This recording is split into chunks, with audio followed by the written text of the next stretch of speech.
Dimanche 21 mai 2023, une ville nommée Confusion. Nous vous accueillons de nouveau sur votre chaîne L'Aventure dans la Parole. Quel que soit l'endroit où vous vous trouvez en ce moment, ou ce que vous faites actuellement, nous voulons nous arrêter avec vous un moment pour souhaiter que Dieu nous accorde discernement et sagesse par le Saint-Esprit autour de sa parole. Oui, cette parole que nous allons encore découvrir en ce jour.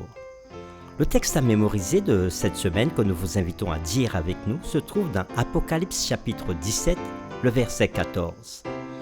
Ils combattront contre l'agneau, et l'agneau les vaincra, parce qu'il est le Seigneur des seigneurs et le roi des rois, et les appelés, les élus et les fidèles qui sont avec lui les vaincront aussi.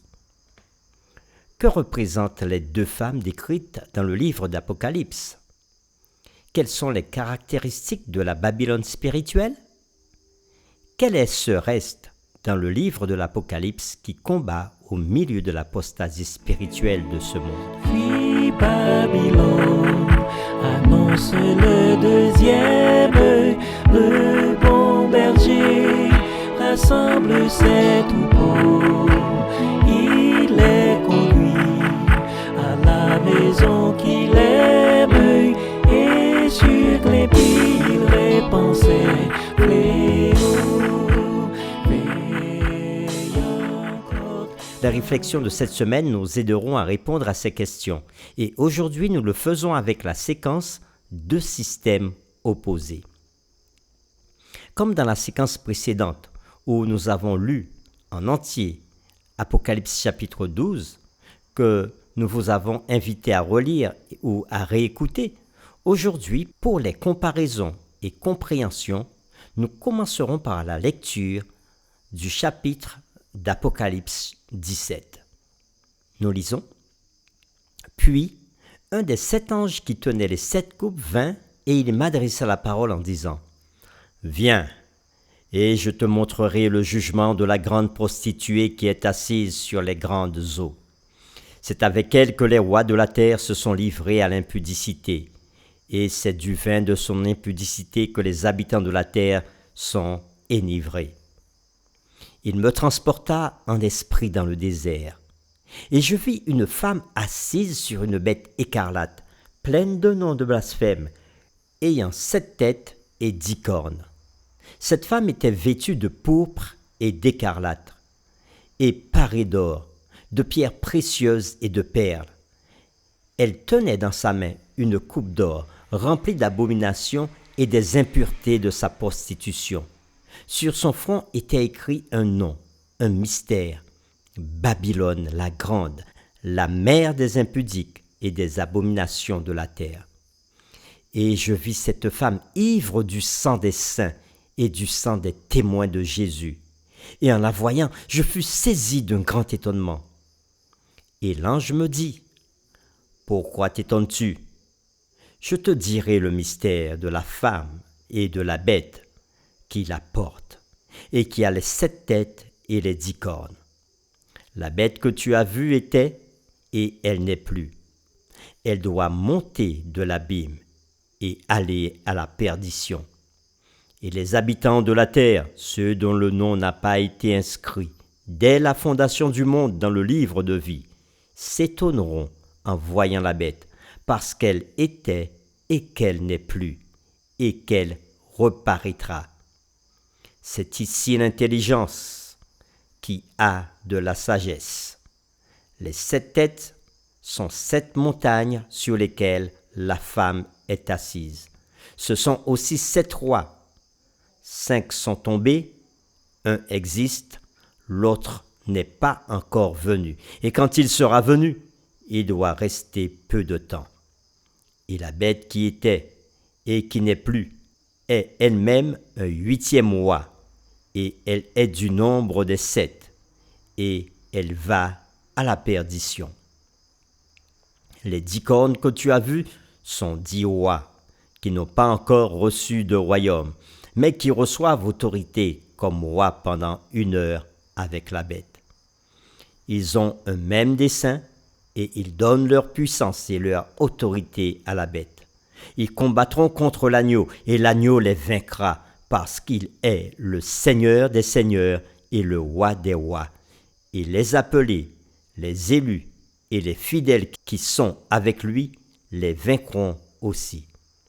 Et il me dit, les eaux que tu as vues, sur lesquelles la prostituée est assise, ce sont des peuples, des foules, des nations et des langues.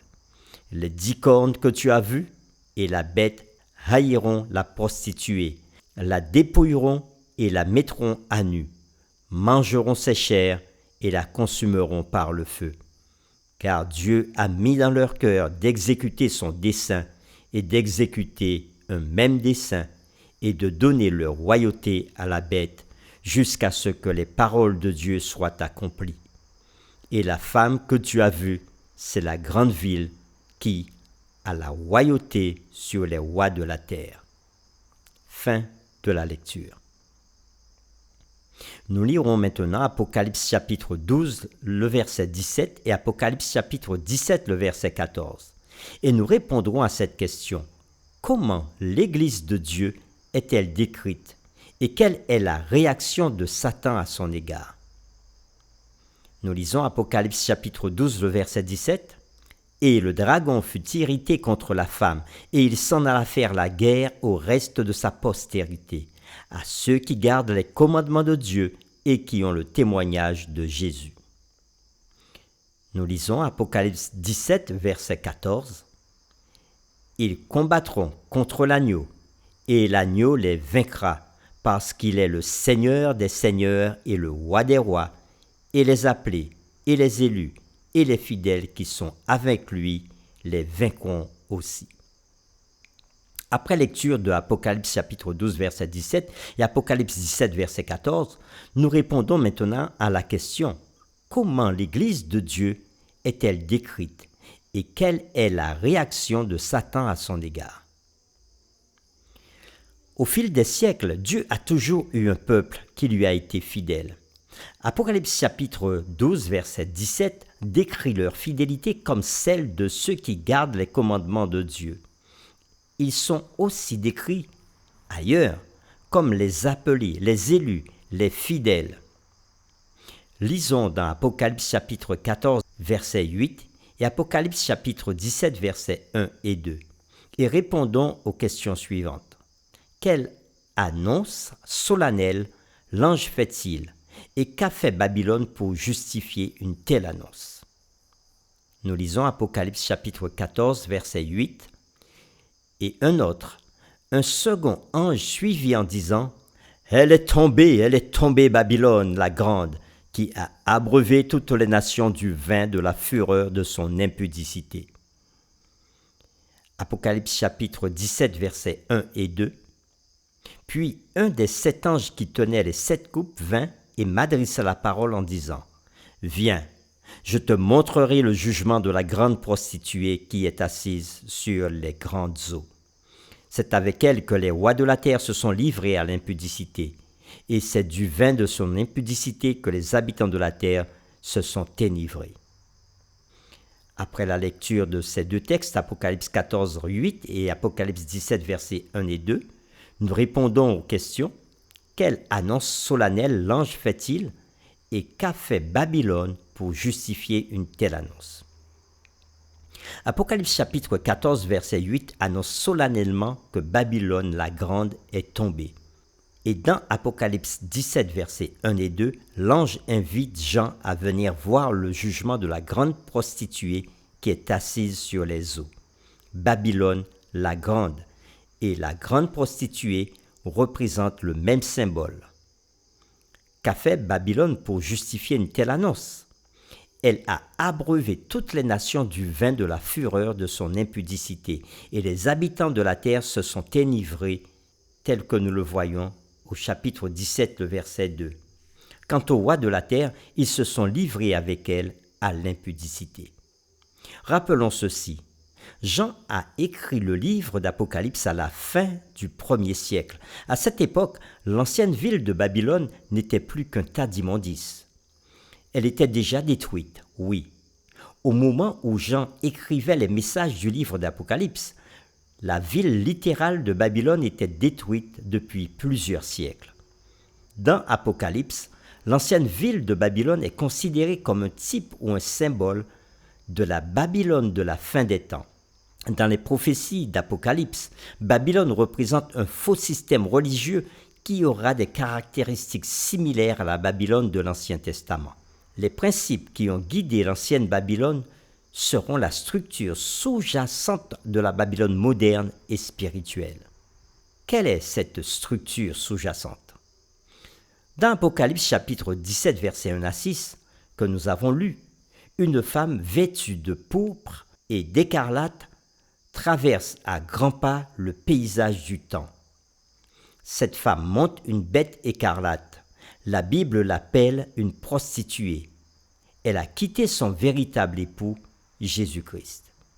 L'apôtre Jean nous donne ici une description graphique d'un système religieux apostat qui a une influence puissante dans le monde. Regardez bien la formulation. Il est dit dans Apocalypse chapitre 17, verset 2, que cette puissance est celle avec laquelle les rois de la terre se sont livrés à l'impudicité, et c'est du vin de son impudicité que les habitants de la terre se sont enivrés. Quels sont les termes utilisés dans ces versets? Premièrement, enivré. Ce terme est toujours négatif dans la Bible. Le deuxième terme est l'impudicité. Ce terme est une symbolique des faux enseignements, de la fausse doctrine et de l'erreur. Pour terminer, réfléchissons sur cette question. Les dirigeants, aussi bien que le commun des mortels, ont été influencés négativement par cette puissance. Quelle est notre seule protection? Pour nous donner une piste de réponse, lisons Éphésiens chapitre 6, les versets 10 à 18. Au reste, fortifiez-vous dans le Seigneur et par sa force toute puissante. Revêtez-vous de toutes les armes de Dieu, afin de pouvoir tenir ferme contre les ruses du diable. Car nous n'avons pas à lutter contre la chair et le sang, mais contre les dominations, contre les autorités, contre les princes de ce monde de ténèbres, contre les esprits méchants dans les lieux célestes.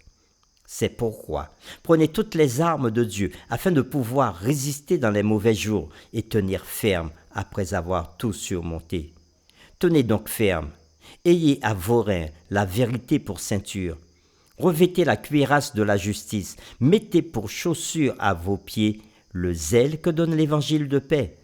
Prenez par-dessus tout cela le bouclier de la foi avec lequel vous pourrez éteindre tous les traits enflammés du malin. Prenez aussi le casque du salut et l'épée de l'esprit qui est la parole de Dieu. Faites en tout temps, par l'esprit, toutes sortes de prières et de supplications. Veillez à cela avec une entière persévérance et priez pour tous les saints. Fin de la lecture. Nous vous invitons à prier ensemble. Seigneur, tu es le maître de l'univers. Tu es digne de recevoir l'adoration et la louange. Tu nous parles de Babylone aujourd'hui et nous avons appris l'annonce solennelle de ton ange sur Babylone. Oui, Babylone la grande est identifiée aussi comme la grande prostituée et comme une femme vêtue de pourpre et d'écarlate. Ton ange a annoncé qu'elle était tombée et qu'elle est jugée, car elle s'est livrée à l'impudicité avec les rois de la terre et qu'elle a abreuvé toutes les nations et les habitants de la terre de son vin et les a enivrés. Son impudicité vient du fait qu'elle a quitté son véritable époux Jésus-Christ, que c'est un système religieux apostat qui a une influence puissante dans le monde, comme l'a été dans le passé la ville de Babylone littérale. Dans l'histoire, ce système opposé, cette femme vêtue de pourpre, avec la puissance du dragon, c'est-à-dire le diable, ira faire la guerre à une autre femme, enveloppée du soleil, la lune sous ses pieds et une couronne de 12 étoiles sur sa tête, qui représente l'Église de Jésus-Christ, ceux qui gardent les commandements de Dieu et la foi de Jésus. Mais nous sommes rassurés. Nous voulons encore mettre notre confiance dans tes promesses, Père, et te donner notre allégeance, car Jésus est le roi des rois et le Seigneur des seigneurs, qui combat pour chacun, qui réconforte et qui conduit dans la vérité tous ceux qui cherchent. Garde, Seigneur, sur toute la terre les hommes et les femmes qui se tournent vers toi. Garde-nous par le Saint-Esprit. Base-nous sur ta parole avec Jésus-Christ au centre. Dans cette guerre entre la vérité et l'erreur, le bien et le mal. Oui, garde-nous, Seigneur. C'est au nom puissant de Jésus que nous t'avons prié. Amen.